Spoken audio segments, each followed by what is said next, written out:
Hello everyone, welcome to Gyanalaya. आइए आज अपने इस वीडियो में बात करते हैं हम नेस्ट के सर्कुलर के बारे में।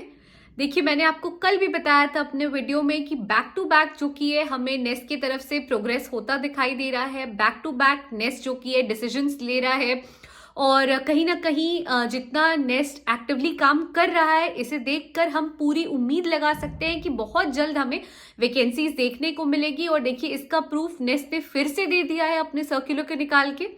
आइए जानते हैं कि अब जो फ्रेश सर्कुलर निकला है नेस्ट द्वारा ईएमआरएस के कॉन्टेक्स्ट में वो क्या है।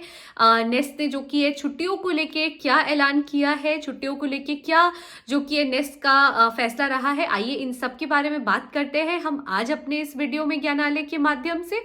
उम्मीद करूंगी आप सब मेरे साथ अंत तक बने रहेंगे। देखिए, सबसे पहले तो नेस्ट ने क्लियर कर दिया है वापस से कि भाई 2025 में vacational as well as non vacational छुट्टियों जो नॉन वेकेशनल स्टाफ है, माफ कीजिएगा, कि उनकी छुट्टियां कितनी रहेंगी। वेकेशनल स्टाफ के लिए जो HPL है या फिर अर्न लीव है या फिर कैजुअल लीव है, RH है जिसे हम रिस्ट्रिक्टेड हॉलीडेज कहते हैं, उन सबको क्लियर कर दिया गया है। वैसे ही नॉन वेकेशनल स्टाफ के लिए भी देखिए क्लियर कर दिया गया है सारी छुट्टियों को। इसके साथ साथ नेस्ट ने बहुत सारे छोटे छोटे पॉइंट्स भी क्लैरिफाई कर दिए हैं कि भाई जो भी 2024 की लीव्स आपकी हैं, जैसे कि आपकी अगर हाफ पे लीव है ना, HPL जिसे हम कहते हैं, या फिर अर्न लीव है, तो कैसे आप उसे बस उन 2 छुट्टियों को कैरी फॉरवर्ड कर सकते हैं।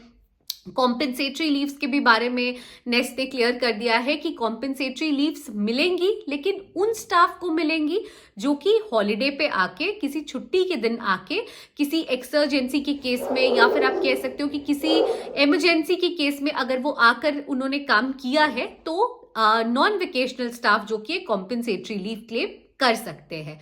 साथ ही साथ कॉम्पेंसेटरी लीव के कॉन्टेक्स्ट में नेस्ट ने यह भी बता दिया है कि compensatory leave non vacational staff तो क्लेम कर सकते हैं, लेकिन उस नॉन वेकेशनल स्टाफ के कैटेगरी में कॉम्पेंसेटरी लीव के कॉन्टेक्स्ट में मैं बात कर रही हूँ, प्रिंसिपल और वाइस प्रिंसिपल फॉल नहीं करेंगे। तो देखिए, छोटी छोटी चीजों को लेके आप कह सकते हो लीव्स को लेके जो कि नेस्ट ने सारी चीजें बता दी हैं। लीव्स देखिए डिस्टिंग्विश कर दिए हैं वेकेशनल और नॉन वेकेशनल स्टाफ के लिए।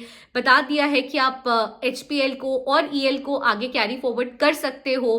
फ्रेश छुट्टियां किसको कितनी मिलेंगी बता दिया है। कॉम्पेंसेटरी लीव्स के बारे में उन्होंने बता दिया है।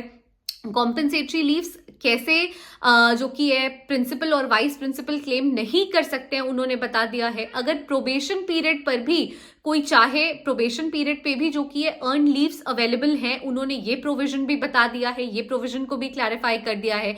कॉम्पेंसेटरी लीव्स कैसे प्रिंसिपल और वाइस प्रिंसिपल क्लेम नहीं कर सकते हैं, ये भी बता दिया है।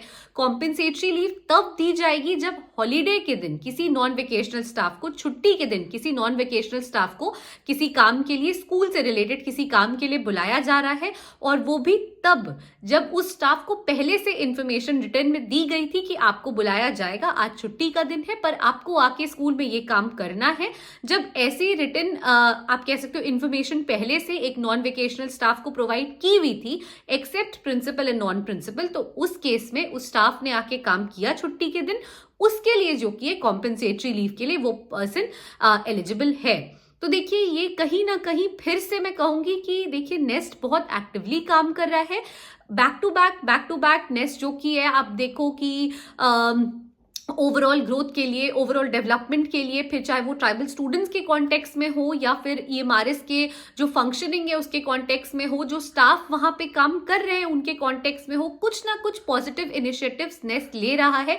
और इसी तरह से बहुत जल्दी आप अपने नोटिफिकेशंस को एक्सपेक्ट कर सकते हो। बहुत जल्दी जो कि आप एक्सपेक्ट कर सकते हो कि आपको ईएमआरएस के लिए फ्रेश नोटिफिकेशन, फ्रेश वैकेंसीज देखने को मिलेंगी।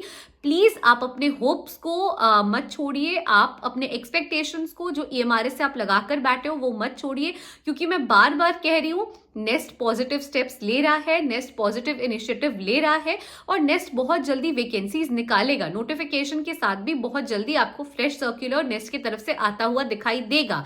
और पिछली बार जो गलतियां नेस्ट ने की थी, जो जैसे जो टाइम डिलेज हुआ, या फिर टाइम के कॉन्टेक्स्ट में जो डिले था, या फिर आप कह लो कि सीट्स के कॉन्टेक्स्ट में जो एक अनबैलेंस्ड रेशियो, जो एक आप देखो कि प्रोपोर्शनली जो रिप्रेजेंटेशन होना चाहिए था वैसे नेस्ट ने नहीं किया, एक बैकअप प्लान के साथ नेस्ट आगे नहीं बढ़ा, उन सारी गलतियों को, उन सारे लूप होल्स को नेस्ट पूरी तरह से कोशिश करेगा इस बार कवर अप करने का, ताकि उन्हें back to back waiting list नहीं निकालनी पड़े।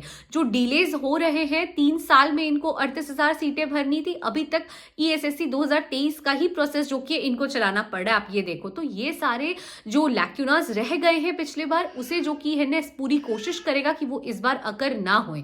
तो प्लीज आप अपने तरफ से प्रिपरेशन बंद नहीं करें। ईएमआरएस की फ्रेश वैकेंसी बहुत जल्दी आपको आते हुए दिखाई देगी। तैयार रहें फ्रेश नोटिफिकेशंस के लिए, अपने प्रिपरेशंस के साथ तैयार रहें। Just stay focused and just stay motivated. Thank you so much for watching the video till the end. Please stay tuned to Gyanalaya and please do like, share and subscribe our channel. Thank you.